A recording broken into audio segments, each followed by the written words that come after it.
Halo, saya Anita, Travel Koordinator Kompak. Di sini saya akan menunjukkan cara pengisian Travel Request Form. Berikut adalah penampilan Travel Request Form di Kompak, seperti ini. Oke, jadi kita akan mulai cara pengisian Travel Request Form. Kita mulai di bagian pertama di Division. Di sini ada pilihan drop down. Dipilih Anda ada di division mana. Untuk STC biasanya masuk di National Technical Advisor. Lalu kita selanjutnya ke Name of Traveler.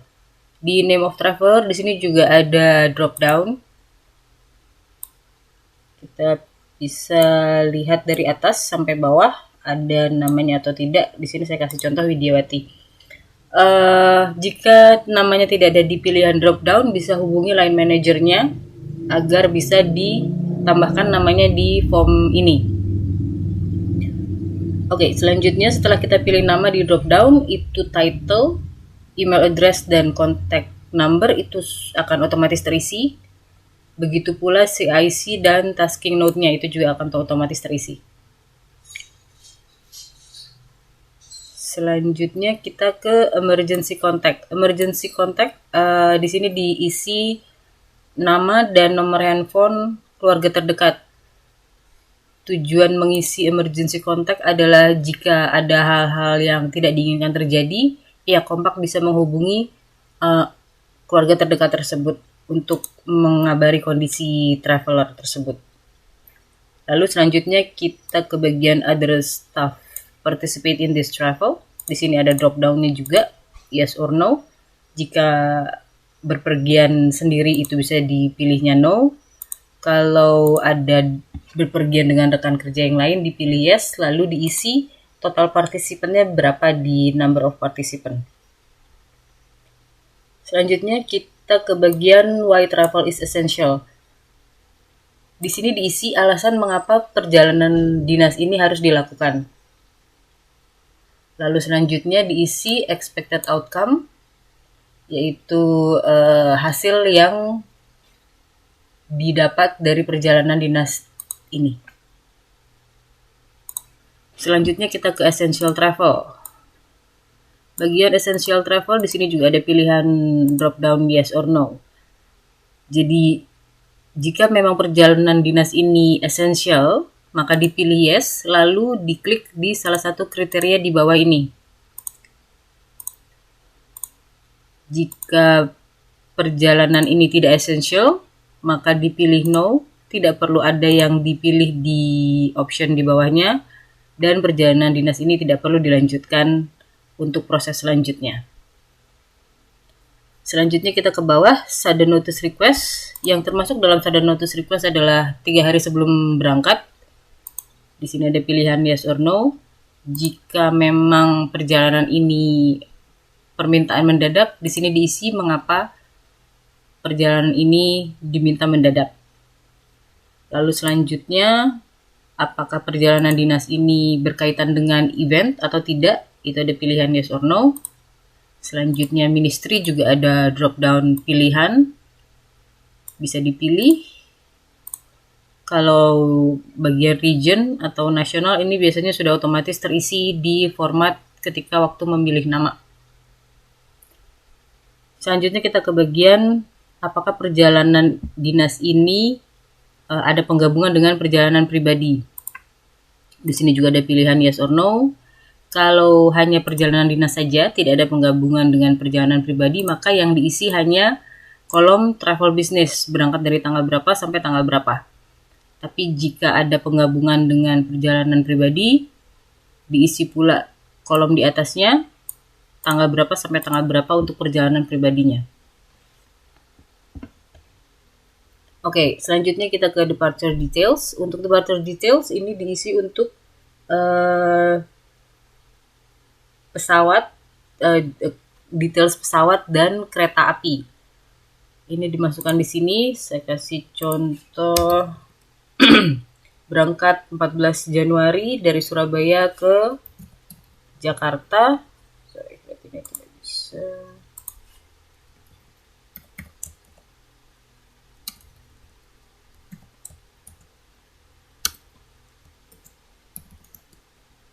Tiba di Surabaya 9.30 contohnya.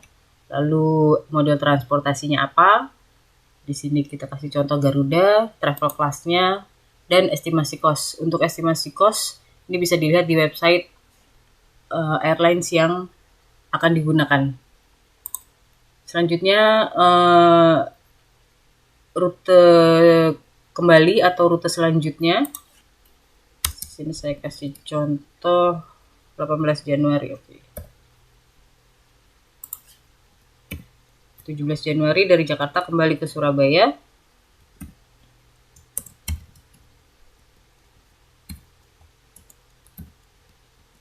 Lalu diisi estimasi cost-nya.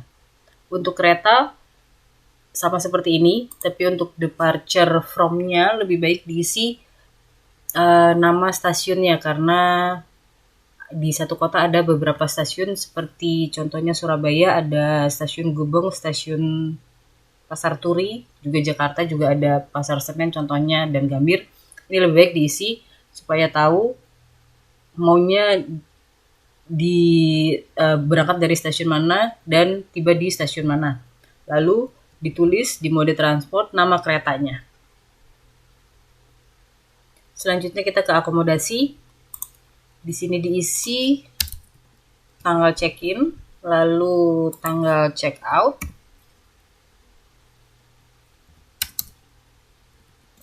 nama hotelnya, dan alamat hotel. Alamat hotel tolong harus selalu diisi.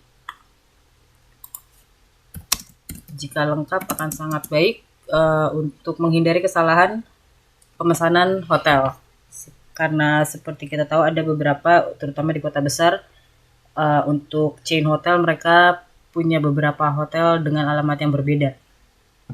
Contohnya seperti Aston. Di Jakarta ada beberapa, itu akan menghindari kesalahan jika ditulis alamatnya juga. Lalu total night diisi, di sini 3 malam, dan estimasi cost. Estimasi cost ini total malam, jadi contohnya seperti harga kamar 1 juta per malam, karena dia stay 3 malam, jadi estimasi costnya totalnya 3 juta rupiah. Lalu selanjutnya land transport and others. Di sini diisi untuk taksi dari rumah ke bandara atau stasiun kereta. Untuk sewa mobil juga dimasukkan di sini. Lalu tes COVID yang diperlukan untuk naik pesawat atau melakukan perjalanan pesawat atau kereta, itu kan sekarang diperlukan, itu juga dimasukkan di sini. Jika sewa mobil diperlukan, maka di sini dipilih yes, lalu diisi alasannya kenapa. Lalu contohnya di sini tanggal 14 Januari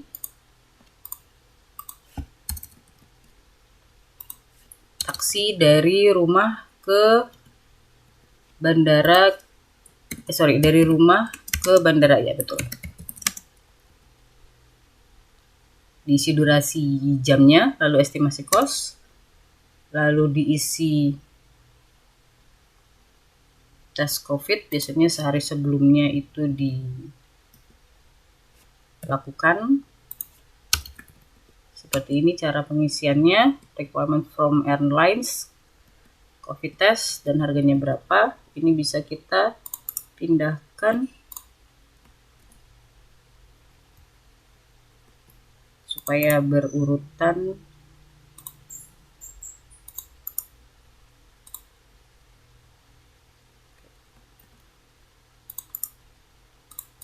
Seperti ini.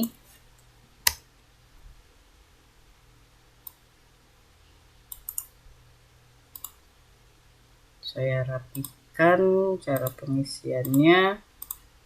Oke, jadi tanggal 13 melakukan tes COVID, lalu tanggal 14 taksi dari rumah ke bandara, tanggal 14 once tiba di kota tujuan, Kalau diperlukan sewa mobil, maka cara pengisiannya seperti ini. Type of transport itu car hire.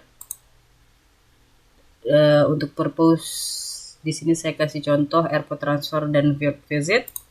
Lalu description-nya, durasi pemakaian, lalu estimasi cost. Oke, kita lihat di atas karena dia 14 sampai 17 Januari. Jadi ini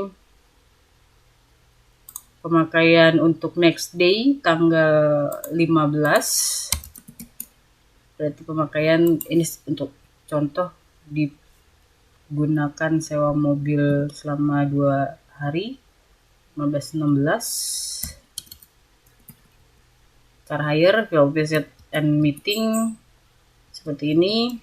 Lalu selanjutnya tes COVID dilakukan, jadi diisi di tanggal 16, tanggal 17 kembali ke kota asal.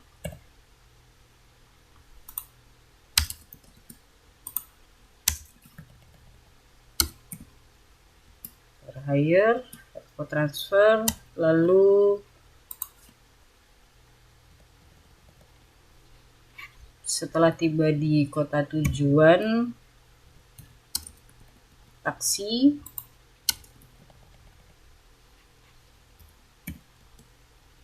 dari bandara ke rumah. Selanjutnya kita ke bagian certification. Nama traveler diisi, tanggal pembuatan travel request diisi, di bagian signature dimasukkan e-sign-nya, lalu di bagian line manager diisi namanya, tanggal approval bisa tanda tangan basah maupun email, tapi karena saat ini kebanyakan working from home dan tidak bertemu di kantor, maka approval via email bisa dikirimkan ke tim travel untuk sebagai supporting dokumen. Lalu selanjutnya isu lead atau deputy director atau direktur, di sini namanya siapa, juga email approvalnya.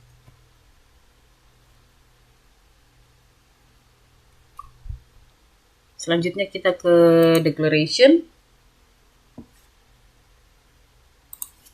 Di declaration kita lihat di atas ada bagian nama, diisi nama travelernya siapa, lalu organisasi mana diisi, lalu kepentingan perjalanan ini dilakukan diisi juga di sini. Lalu status vaksinasi. Untuk status vaksinasi itu ada pilihan yes or no, ya atau tidak. Jika Anda belum divaksin sama sekali, maka Anda tidak boleh melakukan perjalanan dinas. Lalu selanjutnya tanggal terakhir dilakukan vaksinasi COVID. Untuk pertanyaan di bawahnya 1-7 ini ada drop down pilihan. Tolong jangan dirubah formatnya, jadi tinggal dipilih saja. Apakah saat ini Anda sedang batuk, pilek, atau nyeri tenggorokan? Di sini sebagai contoh saya isi tidak. Lalu untuk pertanyaan selanjutnya 1-8, saya tidak memiliki kondisi kesehatan yang kronis. Ini juga ada pilihan drop down. Jadi kita isi sampai bawah, lalu diisi nama yang mengisi atau traveler, tanda tangan e-sign-nya, dan tanggal pengisian. Selanjutnya kita ke sheet risk plan. Untuk sheet risk plan itu lebih baik diisi di hari H mengirimkan travel request ke unit travel atau ke travel coordinator. Jadi acuan dari risk plan adalah travel request. Di sini saya kasih contoh, tadi kita dari travel request rutenya adalah Surabaya, Jakarta, Surabaya. Di sini diisi Surabaya, lalu risk rating bisa dilihat di website covid19.go.id/peta-resiko. Di sini ada pilihan drop down, low, medium, dan high. Di sini bisa kita pilih. Lalu untuk transit city itu nanti dilihat dari contohnya sih airlines kadang-kadang ada pesawat yang tidak langsung. Di sini saya kasih contoh mamanya dari Makassar ke Jakarta. Jika tidak ada jadwal yang langsung, contohnya dia transit Surabaya, maka transit Surabaya juga harus diisi. Jadi contohnya di sini perjalanan dari Surabaya ke Jakarta, transit ke Semarang, lalu diisi ratingnya, lalu kita diisi to city, yaitu kota tujuan terakhir, dan risk ratingnya juga diisi. Di sini ada semua, ada pilihan drop down. Kalau memang rute pesawatnya direct, maka transit city tidak usah diisi. Jadi hanya from city Surabaya dan to city Jakarta. Selanjutnya kita ke bawah, diisi prepared by namanya dan tanggal pengisian. Lalu nanti risk plan dan declaration akan direview oleh senior security and office manager.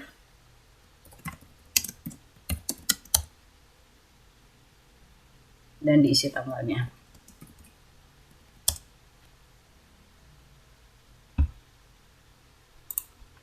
Sekian cara pengisian travel request form, declaration sheet, dan risk plan. Terima kasih.